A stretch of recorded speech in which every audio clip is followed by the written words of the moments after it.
Perkenalkan, nama saya Sheryl Patricia Anjeli dengan NIM channel 11191026 dari kelas C. Jadi, pada hari ini saya akan menjelaskan mengenai anamnesis dan pemeriksaan visus. Yang pertama itu, pemeriksa menyapa, kemudian memberikan salam dan memperkenalkan diri kepada pasien dengan cara yang sopan. Kemudian yang kedua itu, pasien menjelaskan tujuan dan juga langkah-langkah yang akan dilakukan. Lalu kita menanyakan juga identitas pasien, nama, umur, status, dan juga pendidikan terakhirnya. Kemudian pemeriksa menanyakan keluhan utama dari pasien. Nah, biasanya ini pasien datang dengan nyeri atau mata gatal atau mata merah, berair, ataupun juga ada gangguan penglihatan seperti buta ataupun kabur, dan juga terkadang ada benjolan pada mata. Kemudian pemeriksa bertanya sudah berapa lama keluhan ini dirasakan, dan juga ditanyakan juga keluhan ini biasanya timbul secara tiba-tiba ataupun perlahan. Kemudian apakah ada upaya pengobatan yang dilakukan pada pasien untuk mengatasi penyakit ini. Kemudian pemeriksa juga tanya apakah ada keluhan yang memperberat keluhan pasien. Kemudian pemeriksa juga menanyakan keluhan yang dialami oleh pasien ini sudah pertama kali dirasakan atau sebelumnya itu sudah pernah dirasakan.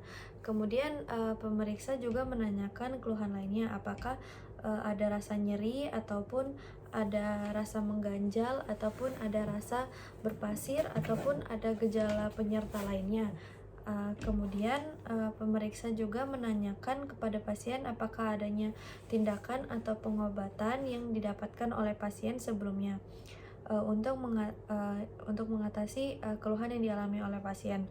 Nah, kemudian pemeriksa juga menanyakan apakah di keluarga pasien ini pernah memiliki hal yang sama dengan keluhan pasien ini.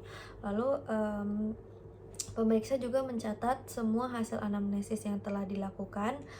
Kemudian pemeriksa juga bisa memberikan kesempatan pada pasien untuk menanyakan kembali apabila ada yang perlu ditanyakan, ataupun memberikan kesempatan pada pasien apabila ada yang ingin ditanyakan kepada mengenai informasi tersebut. Kemudian pemeriksa juga menginfokan kembali pada hasil-hasil anamnesis yang telah dilakukan, dan juga anamnesis yang telah dilakukan dan dapat dipakan ini bisa membantu menegakkan diagnosis. Lalu untuk pemeriksaannya adalah untuk pemeriksaan visus ini yang pertama itu pemeriksa nanti akan menjelaskan tujuan dan juga prosedur pemeriksaan. Kemudian pemeriksa juga nanti meminta pasien untuk duduk dengan jarak sekitar 5 atau 6 meter dari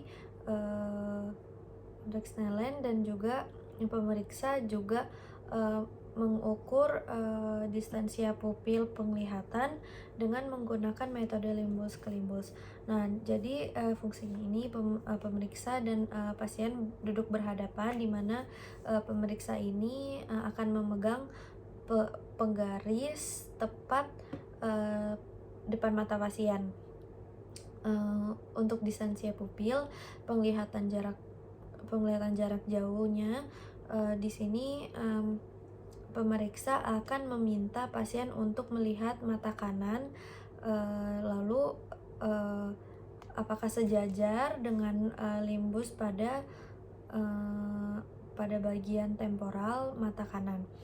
Nah, pada angka non dan juga angka non pada penggaris, dan juga lihat penunjukan angka yang muncul pada penggaris. Nah, sejajar atau tidak pada limbus pada nasal mata kiri pasien.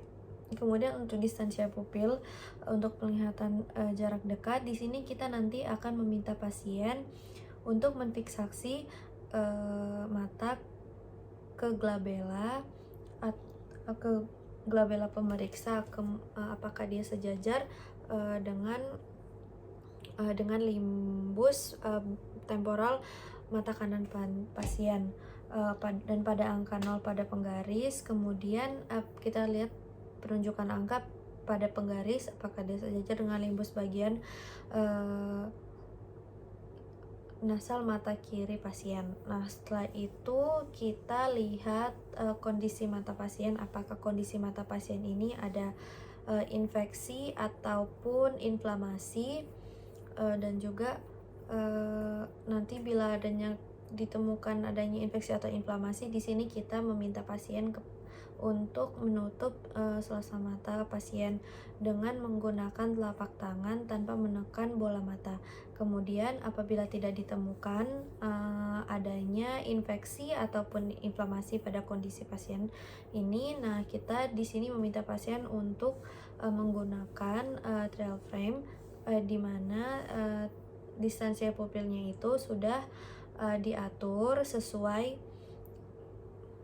Nah, kemudian setelah itu untuk melakukan pemeriksaan visus mata kanan pasien, di sini kita meminta pasien untuk menutup mata kiri pasien dengan menggunakan occluder, di mana occluder ini dipasang di trial frame. Nah, setelah itu kita meminta kepada pasien untuk menyebutkan huruf dan juga angka mulai dari atas sampai ke bawah di authentic Snellen-nya. Nah, lalu kita tentukan visus penderita sesuai dengan hasil pemeriksaannya. Jadi visus penderita itu ditunjukkan pada angka yang bersebelahan dengan huruf terakhir yang dapat terbaca. Kemudian kita juga lakukan pemeriksaan pada mata kiri pasien sesuai dengan pemeriksaan yang sama seperti tadi. Kemudian apabila visus penderita pasien ini tidak optimal hingga 20/20 ataupun 6/60, maka dilakukan pemeriksaan refraksi subjektif. Kemudian terakhir itu kita catat hasil pemeriksaannya.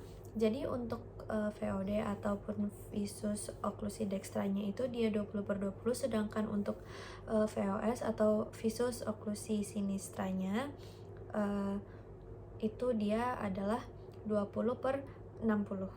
Nah, demikian penjelasan kali ini mengenai anamnesis dan pemeriksaan visus. Terima kasih.